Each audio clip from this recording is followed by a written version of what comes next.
저희가 공식적으로는 지난주부터 예배를 드렸고요. 비공식적으로는 부활주일부터 이렇게 일단 방송을 찍기 위해서 사역자 또 중재직 필요 나오시길 원하신 분들 해서 그렇게 예배를 드려서 갈수록 좀 많아지고 있습니다. 이제 코로나19 상황에 따라서 어떻게 전개될지 모르겠지만 이제 계속 예배가 정상화될 수 있도록 기도해 주시기를 부탁드리겠습니다. 오늘 어린이 주일이죠. 우리 어린 주일학교 학생들 같이 참석해서 또 의미가 있다고 생각합니다. 아까 찬송할 때 사도신경 고백할 때 우리 어린아이들의 소리가 막 여기저기서 들리니까 너무도 정말 감사하고 오늘 말씀에도 나왔지만 하나님께서 그 어린아이들의 찬미를 받으시죠. 그래서 참 의미가 있는 또 어린이 주일이라고 저는 생각합니다. 오늘 말씀의 배경은 사실은 이제 이미 시기적으로 지났지만 종료 주일을 지나고 그 다음에 고난 주간의 첫날 월요일 날 있었던 우리 주님께서 이 땅 가운데 오셔서 공생의 삶을 한 3년 6개월 정도 하시면서 성전에 대한 정화 작업을 2번 하셨죠. 두 번째 성전 정화의 그 사건을 보도하고 있는 그런 부분입니다. 12절 말씀을 보시게 되면은 이런 말씀이 있죠. 예수께서 성전에 들어가서 성전 안에서 매매하는 모든 사람들을 내쫓으시며 돈 바꾸는 사람들의 상과 비둘기 파는 사람들의 의자를 둘러보셨다. 당시 유대 종교가 얼만큼 부패하고 타락했는지 이 말씀 한 절 말씀으로 우리에게 극명하게 보여주고 있는 말씀이죠. 그 당시 유월절을 지키기 위해서 많은 이스라엘 백성들이 이제 예루살렘을 찾습니다. 이스라엘은 3대 중요한 절기가 있죠. 유월절, 또 장막절, 또 장막절은 초막절이라고 얘기하고요. 그다음 맥추절. 3대 절기에는 많은 이스라엘 백성들이 원근 각처에서 예루살렘에 이제 그런 절기를 지키기 위해서 올라오는 것이에요. 특별히 유월절에는 많은 사람들이 오는데 역사가들의 말에 의하면 그 작은 성 안에 100만 명 정도가 움집합니다. 수많은 순례객들이 원근 각처에서 몰려왔을 것입니다. 그래서 이 말씀의 배경은 이미 저희가 아는 것 같이 이제 예배를 드리기 위해서 멀리서 오는 사람들은 제물로 사용될 짐승을 멀리서 데려오기 쉽지 않은 것이에요. 또 데려왔다 할지라도 흠이 있다고 하면서 그것을 또 흠 없는 짐승들을 사라고 또 부추기는 그런 일이 있습니다. 그래서 그들의 편의를 도모하기 위해서 또 그 당시에는 황제의 형상이 새겨져 있는 로마 화폐를 사용하고 있었기 때문에 성전세를 내기 위해서는 화폐를 환전해야만 됩니다. 그래서 이런 환전을 위한 그런 편의를 도모하기 위해서 이제 이런 그 시장과 같이 원치 않지만 그런 매매하는 장소가 생기게 된 것이에요. 사실은 의미는 편의를 도모하기 위해서 한 것이라고 하지만 그 배후에는 이런 종교 지도자들이 그런 상인들과 담합을 하는 것이죠. 각종 이권을 챙깁니다. 그래서 여기서 바로 타락한 그들의 모습들을 주님은 다 그 이면을 아시고 이렇게 이제 성전을 정화시키는 그런 일들을 하시는 것입니다. 말하자면 거룩한 성전이 검은 돈을 노린 자들에 의해서 더럽혀질 대로 더럽혀진 상황이라고 볼 수 있는 것이에요. 그 당시는 성전, 지금은 이것을 우리에게 적용한다면 교회라고 얘기할 수 있겠죠. 예배당입니다. 진정한 교회는 무형교회입니다. 하나님을 정말 주로 고백하고 믿는 자들이 진정한 하나님의 백성들이고, 그렇지만 이렇게 우리가 모여서 회중을 이루는 이 예배당, 이 교회가 또 회중교회라고 얘기할 수 있겠죠. 자, 그때나 지금이나 가장 중요한 것이 세상은 다 타락했지만 세상을 유일하게 정화시킬 수 있는 기관은 바로 하나님 백성들이죠.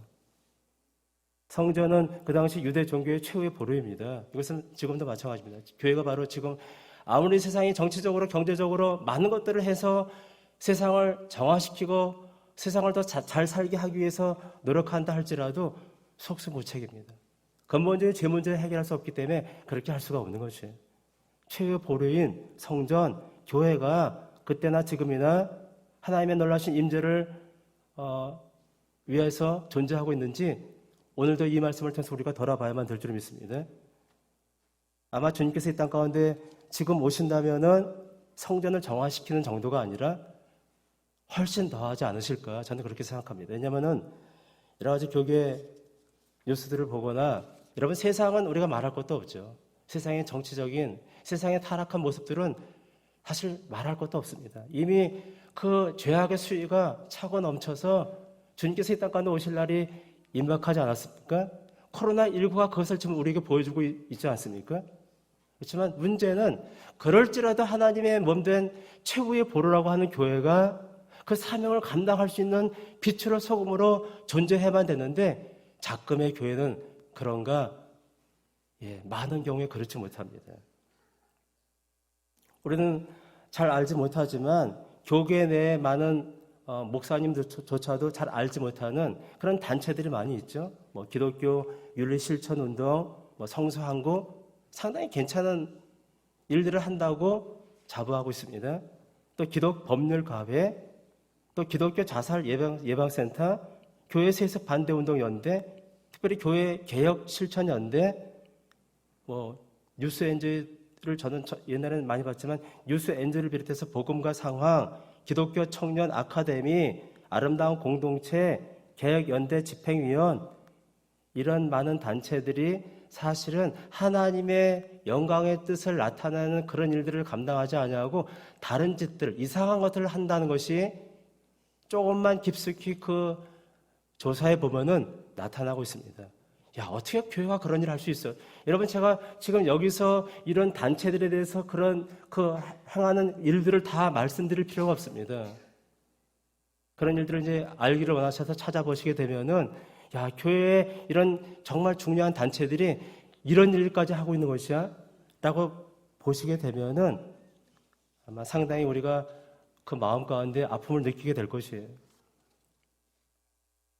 그때나 지금이나 지금은 훨씬 더 인본주의적인 또는 교회 안에서 상업주의와 물질주의가 침투해오고 또 실용주의적인 또 거짓 종교 집단들이 점점 갈수록 많아져서 교회를 사기업화시키고 기업 개인적인 이익을 챙기는 사람들이 훨씬 더 많이 지금 생기고 있습니다.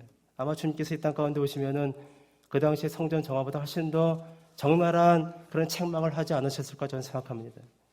자, 13절 말씀 우리 성경 보시고 같이 한번 다시 합독합니다. 시작. 그들에게 이르시되 기록된 바 내 집은 기도하는 집이라 너희는 강도의 소굴을 만드는도다 하시니라. 탐심에 이끌려 거룩한 성전에서 장사에만 열을 올린 유대 종교의 지도자들을 향한 주님의 책망입니다. 주님은 그들을 향해서 거룩한 하나님의 전을 강도의 소굴로 만들었다고 얘기합니다. 강도의 소굴이란 강도들의 은신처란 뜻이죠. 유대 종교의 지도자들이 범하는 죄가 아주 심각하다는 것을 반증하고 있는 것이에요. 그들은 성역이라는 미명하에, 여러분, 그 성전은 성역이잖아요. 아무나 들어갈 수 없잖아요. 그렇죠? 그래서 그 성령이라는 미명하에 온갖 불의를 장애하고 있는 것이에요. 지금 작금의 시대에도 카톨릭 내에서 또는 거짓 교회 내에서 교회라는 이름 안에서 온갖 잘못된 일들이 벌어지고 있잖아요. 신앙이 타락하면은 사람이 어느 정도 망가질 수 있는지를 우리에게 자세히 보여주고 있는 장면이라고 볼 수 있습니다. 그리고 이제 14절 말씀 보시게 되면은 그런 말씀이 있죠. 맹인과 저는 자들이 성전에서 예수께 나오매 고쳐주셨다. 우리 주님은 언제든지 그런 연약한 자들, 병자들을 고쳐주시고 또 천국 복음을 증거하셨습니다. 주님은 외면당하던 소외 계층에 있는 사람들을 한 번도 그냥 돌려보내지 않으셨습니다. 그들이 예수님을 만남으로 그들의 인생 가운데 진정으로 그들의 복된 삶을 막는 장애들을 이제 다 제거되고 주님 앞에 오게 된 것이에요. 정말 그렇죠. 교회는 주님을 만나는 장소입니다. 그렇죠? 우리가 코로나19로 인해서 원치 않게 부득이하게 가정에서 주님 앞에 예배를 드리셨을 것이에요. 그렇지만 저는 또 이렇게 생각해 봤습니다. 어제 이렇게 말씀을 준비하면서 야구장을 제가 고등학교 때 한번 처음 가본 기억이 납니다. 저는 야구를 별로 좋아하지 않기 때문에 야구장을 그때 아마 그 어떤 행사 때문에 억지로 갔던 기억이 납니다. 뭐 축구장도 한번 가본 기억이 나고요. 거의 저는 경기장에 가보지 않고 집에서 이제 TV로 다 이제 뭐 어떤 중요한 경기는 이게 집에서 보기도 하죠. 근데 여러분 혹시 그 아시는 것 같이 우리가 TV를 통해서 많은 그런 방송들이 경기를 보는데 그것과 실제 경기장에서 보는 것과 혹시 그것을 가보신 분들은 그 차이를 느끼실 수가 있으실 것이에요.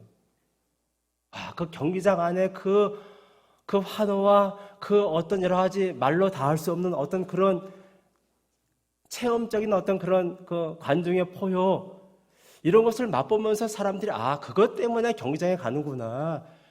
집에서도 얼마인지 볼 수 있지만 많은 돈을 지불하고 그렇게 줄을 서서 경기장에 가는 이유를 제가 알겠더라고요.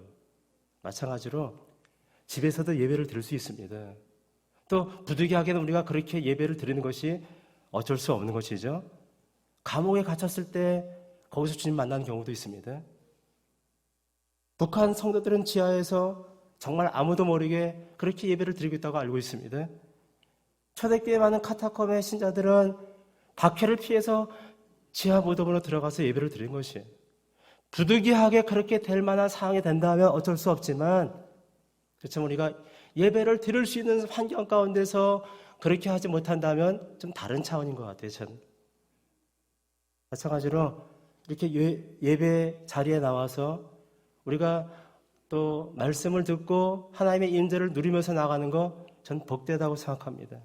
교회는 주님을 만나는 장소이죠. 이것이 교회의 가장 중요한 사명입니다. 교회에 왔음에도 불구하고 주님을 만나지 못한다면 안 되겠죠. 집에서도 예배를 드릴 때 주님을 만나는 뜨거운 체험을 가질 수 있지만 그렇지만 하나님은 공적인 예배 가운데 말씀이 선포되고 그 가운데 하나님께서 그 말씀을 마음 가운데 받아들이는 자들의 심령 가운데 임하실 줄을 믿습니다. 엠마로 가는 부활하신 주님을 만나지 못하고 엠마로 가는 두 제자에게 그들이 슬픈 기색으로 가고 있었잖아요. 그때 예수님께서 제자들에게 오셔서 성경을 풀어주시고 그때 그들의 눈이 열려서 부활의 주님을 만났습니다. 우리 15절 말씀 다시 한번 같이 우리 성경 보고 합독합니다. 시작. 대제사장들과 서기관들이 예수께서 하시는 이상한 일과 또 성전에서 소리질러 호산나 다윗의 자손이 하는 어린이들을 보고 놓아요.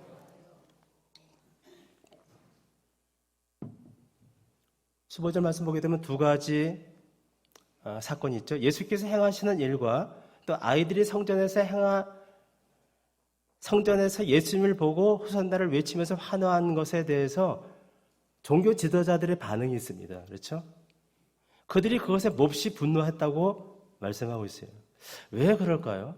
왜 종교 지도자들이 예수님께서 행하신 그 놀라운 병을 고치는 사건과 아이들이 성전에서 예수님을 보고 호산나 외치면서 환호하는 것을 못마땅했을까요? 그들이 생각할 때는 자신들의 기득권이 있는 것이에요. 기득권의 종교 지도자들은 어떤 낯선 사람이 낯설지는 않은 것이죠. 이미 예수님께서 이 당시에 지금 3년을 거의 다 지나시고 마지막 고난주일을 지나서 이제 첫날이니까 바로 그 주간에 금요일날 십자가에 못 박히셨어요. 거의 사역을 마무리할 단계입니다.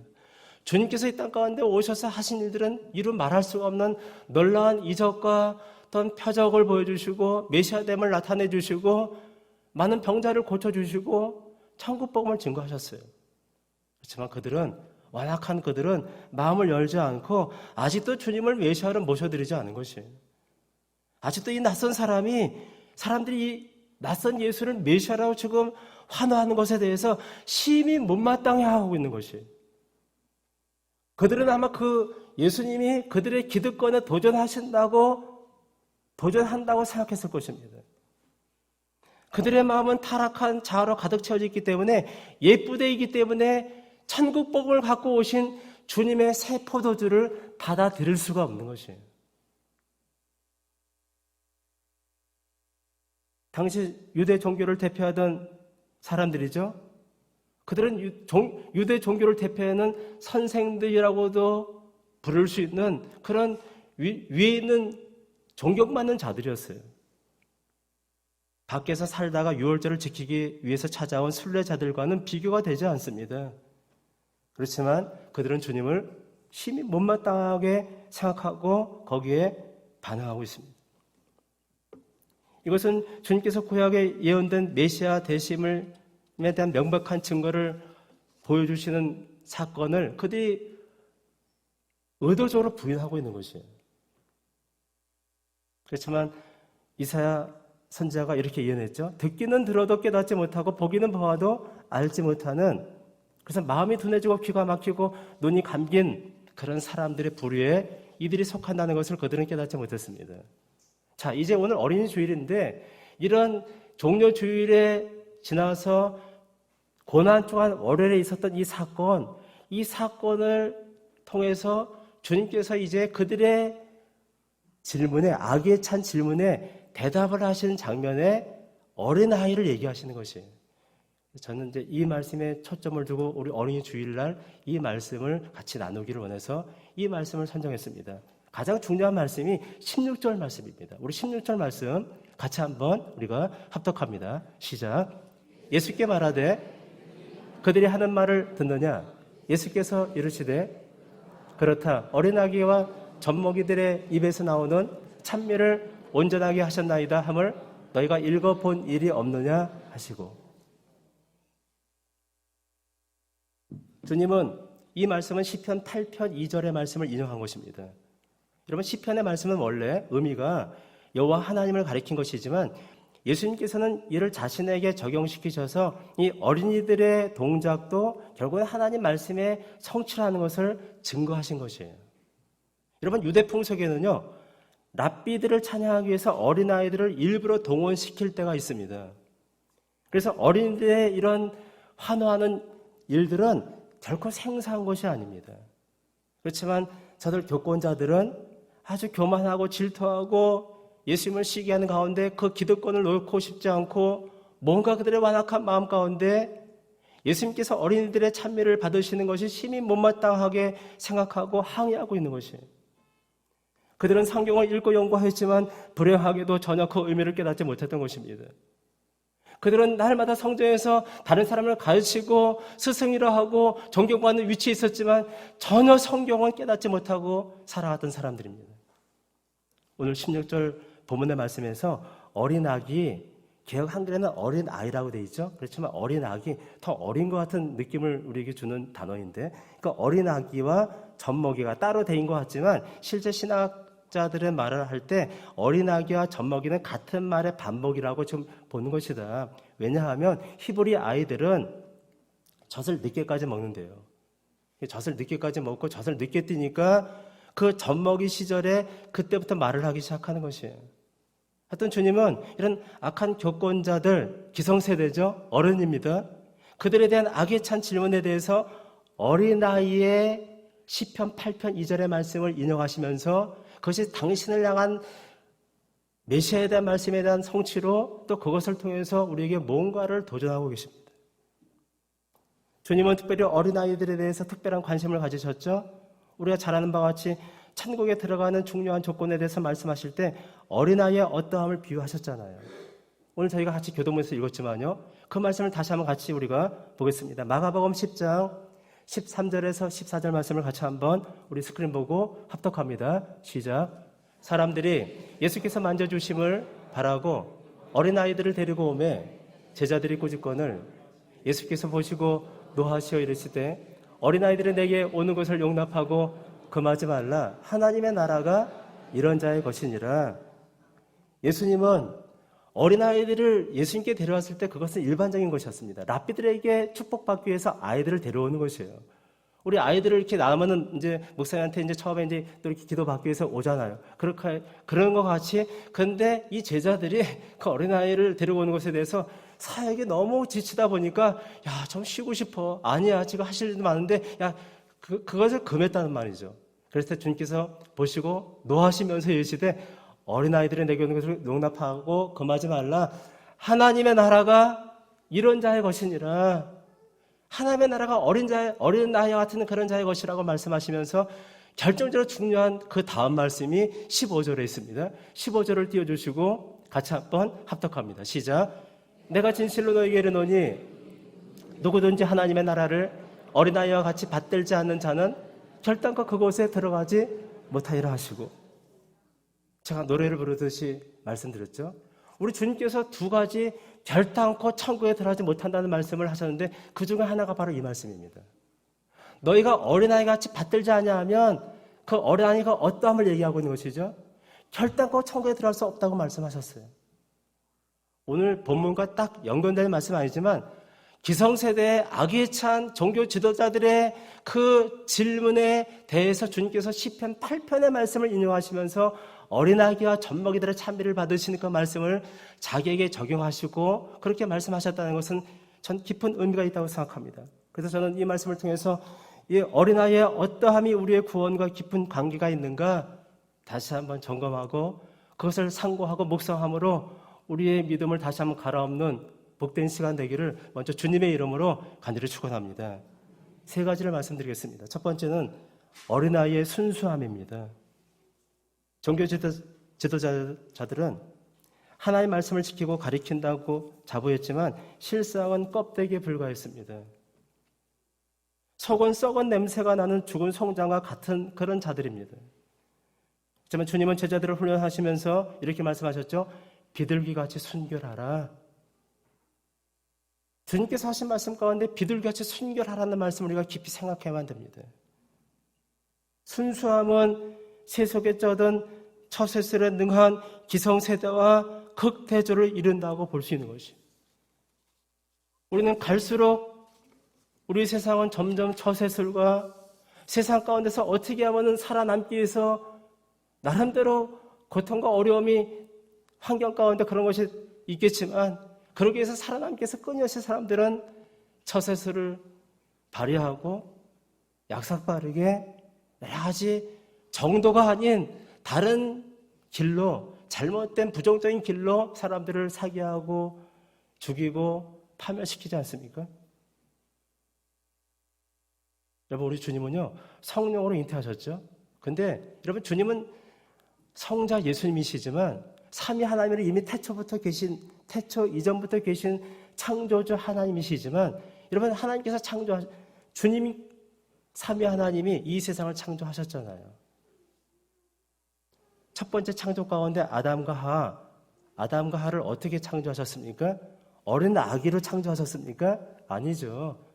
가장 멋진 최고의 가장 장성한 멋진 젊은 남녀로 창조하셨잖아요. 그렇지만 주님께서 이 땅 가운데 오실 때는 그렇게 오지 않으시고 어린 아기로 오셨습니다.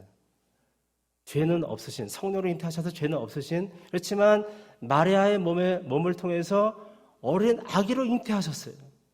응애하고 주님께서는 그렇게 아기로 오신 것이에요. 여러분 상상이나 가십니까? 우리를 창조하신 창조주 하나님이 우리를 구원하시기 위해서 당신께서 창조하신 창조의 그런 생명의 법칙을 따라서 성령으로 잉태하셨을지라도 아기로 오셨단 말이죠. 우리는 그 부분을 간과해 버립니다. 우리 주님은 유아기를 지나셨습니다. 유년부, 초등부를 지나시고 중고등부를 지나시고 청년기를 지나셔서 장년이 되신 것이에요. 그래서 주님은 누구보다도 어린 아이의 심령의 상태를 잘 알고 계시는 것이에요. 누가복음 2장 49절 말씀을 띄워주시고요. 같이 한번 읽겠습니다. 시작. 예수께서 이르시되 어찌하여 나를 찾으셨나이까? 내가 내 아버지 집에 있어야 할 줄을 알지 못하셨나이까 하시니, 여러분 이 말씀 잘 아시죠? 예수님의 어린 나이 유년기에 대한 이 기록은 누가복음에 아주 유일하게 잘 나와 있습니다. 6월절이 되어서 예수님께서 12살이 되어서 이제 절기를 따라 절기의 어떤 법령을 따라서 예루살렘에 올라가신 것이에요. 근데 수많은 사람들이 올라갔다 말씀드렸죠. 항상 6월절이면 한 100만 명 정도 이상이 되는데, 그래서 이제 그 모든 예를 다 마치고 집에 돌아가는 길에 너무도 사람들이 많으니까 12살 예수가 그 아들이 마리아와 요셉이 잘 따라오겠지 하고 이제 고향으로 돌아가는 길에 있는데 하굣길을 가다 보니까 찾아보니까 없는 것이에요. 그래서 다시금 예루살렘에 와서 사흘길을 다시 이제 한 사흘이 됐죠. 예루살렘에 와서 성전에 보니까 랍비들과 서로 대담을 하고 계신 것이에요. 그래서 서로 그 말을 듣고 또 주고받는 것이 정말 아주 훌륭한 어떤 그런 모습으로 보여졌고, 그러면서 이제 그 어린 예수를 찾아서 마리아가 왜 아버지와 나를 근심되게 하느냐 했더니 그때 예수님께서 하신 말씀이 바로 이 말씀입니다. 여러분, 예수님은요 12살 때 그 유아기 때에도, 유년기 때에도 예수님은 여전히 하나님이셨습니다. 그렇죠? 그 말씀이 초점이 아니고 예수님이 이렇게 어린 시절을 보내셨다는 것을 역사적인 기록으로 남겨두셨잖아요. 중요한 것은 예수님께서 어린아기의 순수함을 아시는 것이에요. 세상은 그렇지만 역행하고 있습니다. 참 이상하죠? 더 어릴수록 더 순수한 것만은 사실인데, 요즘 세상은, 요즘 어른들은 이상하게 아이들을 자꾸 빨리 어른을 만들어 가려고 하는 것 같아요. 아이들이 어디 이렇게 잠깐 이렇게 동영상 보니까 트로트를 한다고 하는데 어린 아이가 너무 어른 흉내를 내는데 어른들은 좋다고 박수를 치는데 제가 볼 때는 심히 마음이 아픈 것이에요. 아이들이 아닌 것이에요. 점점 아이들이 영악해지고 있어요. 아이들을 자꾸 어른으로 만들어 가는 것이에요. 그래서 이상한 재롱을 피우고 그렇게 멋들어지게 노래를 잘하면은 박수를 치는 것이에요. 갈수록 아이들의 문화가 없어지고 기성세대의 타락한 세속적인 문화만 그렇게 많아지다 보니까 갈수록 이 세상이 어두워지고 아이들은 점점 죄악 가운데 빠져서 조주빈 같은 N번방, 박사방인가요? 26세밖에 되지 않습니다. 한 수 더 떠서요. 여러분 아시는 것 같이 뉴스를 보시면 아시겠지만 조주빈보다 훨씬 더 큰, 조주빈은 비교가 되지 않는다고 하죠. 선종을 하는 24살짜리가 다크웹 음란물을 만들어서 지금 전 세계적으로 다 그것이 문제가 돼서 한국에서는 이제 법적으로 다시 무마됐지만 미국에서 다시 소환한다고 하지 않습니까? 이 한국이 인터넷이 발달을 하다 보니까 아이들이 어려서부터 인터넷에 너무도 접하다 보니까 별별 하지 말아야 될 것을 접하고 그러면서 이렇게 사실 제가 볼 때 어른들의 다 책임입니다. 정치판은 어떻고요? 이 땅 가운데 문화가 어린이들을 위한 문화가 어디 있습니까? 아이들이 죽어가고 있습니다. 아이들이 점점 더 세상 가운데 성물들이 되어가고 있는 것이에요. 아이들이 점점 더 연령이 점점 낮아지면서 더 범죄하고 부정적인 일들을 하고 있습니다. 옛날에는 초등학교 애들은 상상도 하지 못한 일들이, 제가 있을 때는 초등학교 애들은 거의 그런 것은 가물에 콩 나듯이 없었던 그런 범죄 일들이 지금은 다반사로 일어나고 있는 것이에요. 우리 아이들에게 기성세대가 볼 면목이 없는 것입니다. 어른들의 책임입니다. 정치판은 어떻습니까? 우리 주님은 이렇게 말씀하셨죠? 마태복음 5장 8절 말씀 잘 아시죠? 마음이 청결한 자는 복이 있나니 그들이 하나님을 볼 것이요. 하나님 말씀은 영원히 변하지 않습니다. 아무리 세상은 변하고 아무리 세상은 점점 과학과 문화와 첨단 기술로 나아가고 있다고 하지만, 그래서 거기에 맞춰서 우리 아이들도 거기에 맞춰서 세상에 빨리 적응하고 빨리 살아남게 하기 위해서 그렇게 훈련시킨지 모르겠지만 그것은 하나님의 뜻은 결코 아닌 것입니다. 죄 문제를 인간이 아무도 해결할 수 없듯이 하나님의 영원한 말씀은 지금도 영원히 우리에게 맞는 말씀입니다. 마음에 청결한 자가 복이 있는 것이에요. 비둘기같이 순결하라고 말씀하고 있습니다. 우리 아이들이 되바라지는 것을 박수치고 기뻐하면 안 되는 것입니다. 아이들은 아이들의 거기에 맞는 그런 청진순구한 그런 시절들을 보내야지만이 건강하게 자라는 것이에요. 여러분 아시죠? 디즈니랜드가 동성애 물에 완전히 다 온입해진 거 알고 계시죠? 과거에 저는 디즈니랜드의 많은 만화들을 좋아했습니다. 톰과 제리, 뽀빠이 정말 좋아했던 만화들이고 믿지 않았을 때 저는 그것을 참 많이 즐겨 했었습니다. 근데 이제는 디즈니랜드가 그 회사가 어떻게 만화들을 만드는지 아십니까? 강간하고 폭력과 살인과 마약과 이제는 동성애까지 아주 적나라하게 다루고 있습니다. 그것이 아이들의 만화에 상당히 아주 깊숙하게 지금 자리하고 있는 것입니다.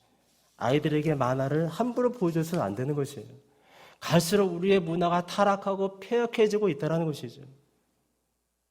주님은 어린 유아기 시절을 지나셨습니다. 주님은 어린아이같이 순수하기를 원하십니다. 어른이 되었다 할지라도 우리의 마음만은, 우리의 영혼만은 어린 아기같이 순수하기를 원하신다는 것이죠. 그런 순수함을 담는 우리 모두가 되어야만 될 줄 믿습니다. 두 번째는 어린아이의 절대 의존성이죠. 더 어릴수록 어린아이들은 절대 엄마와 아빠를 의존합니다. 엄마 아빠가 조금만 보이지 않아도 어찌할 수가 없는 것이에요. 이 절대 의존성을 저는 정체성과 같이 연관해 봤습니다. 이것이 바로 우리의 정체성이다. 내가 누구인지를 알아야지만이 이 세상에 악한 사탄의 원수마귀가 다스리는 이 세상의 정체를 알아야지만이, 그리고 우리 자신의 연약함을 알아야지만이 그때서야 비로소 우리가 하나님에 대해서 절대 의존하고 나아갈 수가 있는 것이다. 우리가 하나님만 의지해야만 되는 그런 이유를 이번 코로나19를 통해서도 우리에게 보여주신 것이에요. 많은 분들이 듣지 못했지만 저희가 이렇게 정식적인 예배를 드리지 않았을 때 이탈리아에 있었던 어떤 의사 얘기를 제가 간증을 했습니다. 그 의사는 어려서부터 크리스찬 집안에 자랐지만 예수 믿는 것은 너무도 이것은 미성숙한 사람만 믿는 것이다. 자기 부모가 예수를 잘 믿으시는 분이세요. 근데 이 사람은 의사가 됐는데 전혀 그 의사로서 자기는 예수 믿는 것을 되게 무시하고 되게 조롱한 것이에요. 근데 이제 이탈리아의 수많은 확진자들이 오면서 자기가 현재 경험하는 그 병원에서만 매일마다 수많은 사람들 죽어가니까 완전히 패닉이 된 것이에요. 어찌할 바를 모르는 것이에요. 그러면서 75세 된 어떤 의사가 그 병원에 입원하게 되었습니다.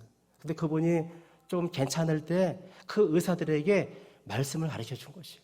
죽어가는 환자들에게 말씀을 가르치는 그 모습을 보면서 그들이 거기에 감동을 받고 드디어 그 의사가 그 75세 된 환자가 그 목사님이 그 목사님이신데 그 목사님이 들려준 말씀이 어느 순간에 이제 그들의 마음 가운데 새겨지면서 그들이 매일마다 죽어가는 환자들을 바라보면서 그들이 자기도 모르게 기도하고 있는 것이에요. 그 하나님께 의지하고 있는 것이에요. 그러면서 하나님을 만났다는 간증을 제가 같이 그때 나눴습니다. 고린도후서 4장 7절 말씀 같이 한번 띄워주시고 합독합니다. 시작. 우리가 이 보배를 질그릇에 가졌으니 이는 심히 큰 능력은 하나님께 있고 우리에게 있지 아니함을 알게 하려 함이라. 시편 103편 14절에서 16절까지 말씀을 같이 한번 우리가 읽겠습니다. 시작. 이는 그가 우리의 체질을 아시며 우리가 단지 먼지뿐임을 기억하심이로다. 인생은 그날이 풀과 같으며 그 영화가 들의 꽃과 같도다. 그것은 바람이 지나가면 없어지나니 그 있던 자리도 다시 알지 못하거니와. 시편 기자의 고백이 우리의 고백이 되어야만 될 줄 믿습니다. 주님은 우리의 체질을 알고 계시죠. 우리가 단지 먼지뿐임을 기억하심이로다. 다윗이 고백한 고백입니다. 다윗은 자기 자신의 인생을 먼지뿐이라고 고백합니다. 우리는 흙으로 지어졌죠. 그래서 인생이 그 풀과 같고 그 영화가 들의 꽃과 같고 바람이 지나가면 없어지는 그런 아주 미약한 존재라는 것, 그렇기 때문에 우리가 하나님만 의지할 수밖에 없다는 것을 우리에게 말씀하고 있는 것인데, 바로 어린아이가 더 어릴수록 부모를 절대 의존하듯이 우리들의 정체성도 어린아이가 같이 되어서 주님만을 절대 의존할 수밖에 없는 연약한 존재임을 깨닫고 세상의 그 모든 악한 실체를 깨닫고, 그래서 우리가 그 절대 주님만을 의존하는 우리의 삶이 되어야만 될 줄 믿습니다. 마지막으로 죄에 대한 민감성입니다. 죄에 대한 민감성. 어린아이들은 어릴수록 죄에 대해서 아주 빨리 민감하게 반응합니다. 고대 아메리칸 인디언이 상형 문자를 썼잖아요. 그들은 어른들의 마음은 동그라미, 어린이들의 마음은 삼각형. 여러분 들어보셔서 아시죠? 여러분 동그라미가 더 좋잖아요, 보기에. 그렇지만 동그라미와 왜 어린아이들의 마음을 삼각형이라고 했을까요? 삼각형, 아주 어릴수록 더 아주 뾰족한 삼각 그 뿔이 있겠죠? 이것이 이제 이 삼각형이라는 양심의 바로메타가 우리 마음 가운데 있는데 이게 어린아이의 마음이라는 것이죠. 그래서 이제 죄가 들어오게 되면은 이 양심의 바로메타가 돌아가는 것이에요. 그래서 그 양심을 찌르는 것이에요. 그거 뭐가 뾰족하게 났으니까 처음에 자기 백지 같은 아이들에게 어떤 잘못된 것을 주입하게 되면 아이들은 즉시 민감하게 반응하는 것이에요. 그런데 이것이 이제 삼각형이 돌고 돌아서 끊임없이 돌다 보니까 닳고 닳아져서 어른들이 됐을 때는 동글하면가 된 것이에요. 죄가 들어와도 죄를 여기지 않는 것이에요. 뭐 이 정도는 다 다른 사람 다 지는 것인데요. 뭐 이 정도는 괜찮아.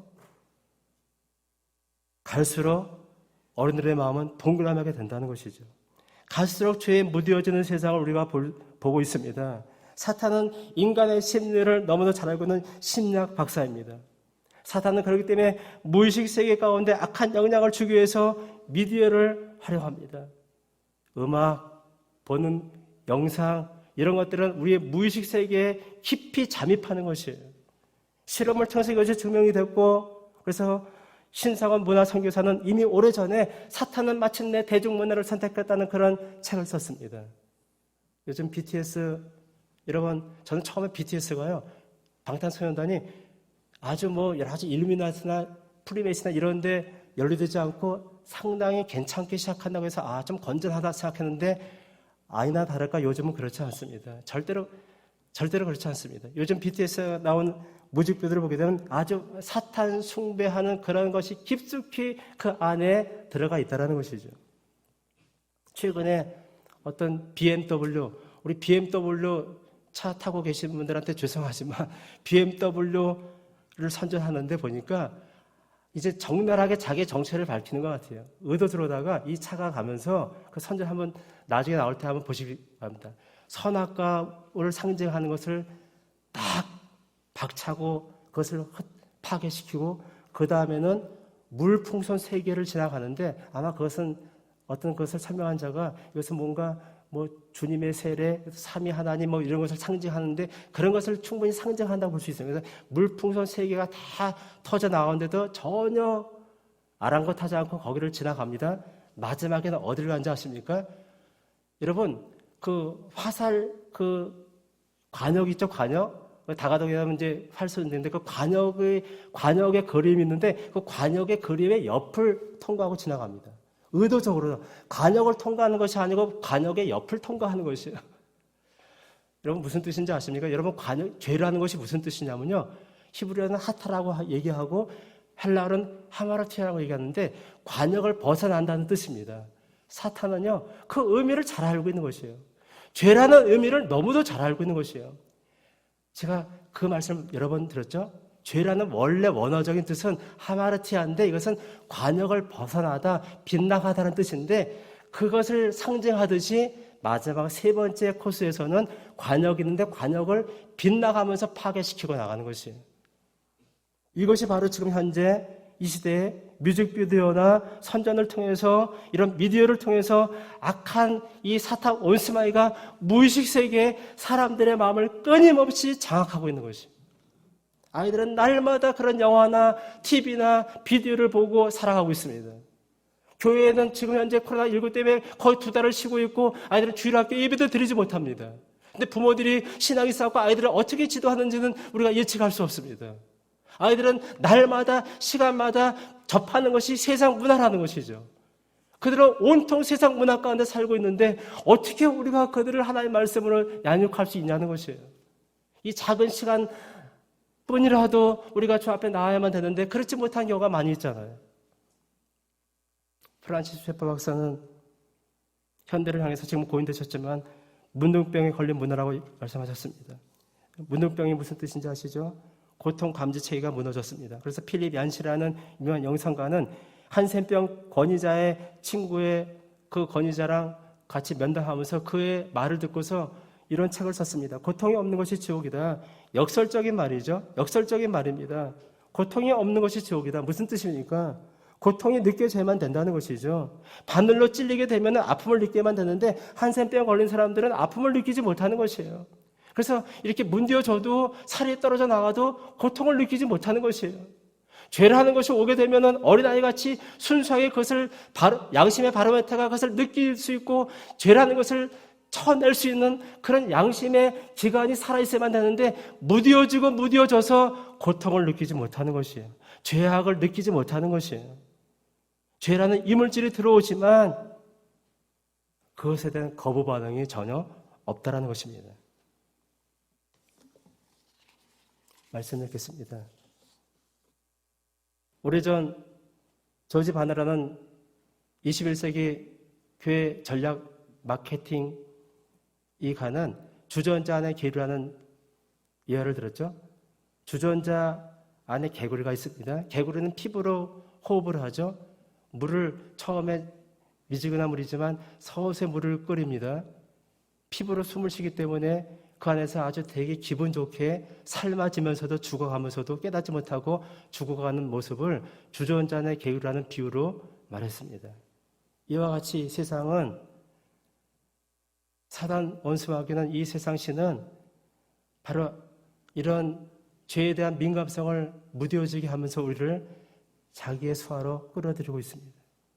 어린아이의 순수함, 깨끗함, 청결함, 어린아이의 절대의존성, 어린아이의 죄에 대한 민감성을 회복해야 만들 줄 믿습니다. 우리 어린아이들이 오늘 같이 예배를 드리고 있죠. 우리 기성세대가 정말 반성하고 오늘 어린이 주일을 맞이해서 어린이들을 위한 주일 말씀이라기보다 우리 어른들이 깨어지고 부서져서 어린아이의 그 어떠함을 회복하고 주 앞에 나아가는 믿음의 승리자들 되기를 주님의 이름으로 간절히 축원합니다. 기도하겠습니다. 살아계신 아버지 하나님, 참으로 감사합니다. 코로나19에서 우리 예배가 그동안 제한됐지만 지난주부터 우리가 또 예배를 드리며 주 앞에 나아갑니다. 오늘 어린이 주일을 맞이해서 이 폐역하고 악한 시대를 바라보면서 심히 우리의 마음이 아픕니다. 우리 어린아이들은 어디서 무엇을 하고 살아가고 있습니까? 우리 어린아이들은 어떻게 주의 교환과 훈계를 양육하고 있습니까? 하나님, 참으로 탄식하지 않을 수 없는 이런 시대를 바라보면서 오늘 주신 말씀을 우리 마음에 깊이 새겨 어린아이의 그 순수함, 깨끗함, 청결함을 또 어린아이의 그 주님을 향한 절대 의존성을 어린아이같이 죄에 대해서 민감하게 반응해서 아버지 날마다 우리의 모든 죄에 대해서 회개하고 주 앞에 정결한 거룩한 신부로 이 마지막 때 주 앞에 달려가 승리하는 주의 신실한 백성들 다 되게 하여 주옵소서. 이제는 우리의 모든 것 되시고 다시 오시겠다 약속하신 우리 구주 예수 그리스도의 은혜와 하나님 아버지의 놀라우신 사랑하심과 성령의 인도함과 축복과 위로함이 오늘도 주 앞에 나서 말씀을 듣고 그 어린아이의 어떠함을 다시 한번 우리 마음 가운데 깊이 새겨서 정말 거룩한 신부로 주 앞에 믿음으로 달려가기를 소원하는 이곳 모인 사랑하는 성도들과 또 주의 모든 소성교회 산하에 있는 그 가정과 산업과 또 소성교회 위에 이제부터 영원토록 함께 하실지어다. 아멘.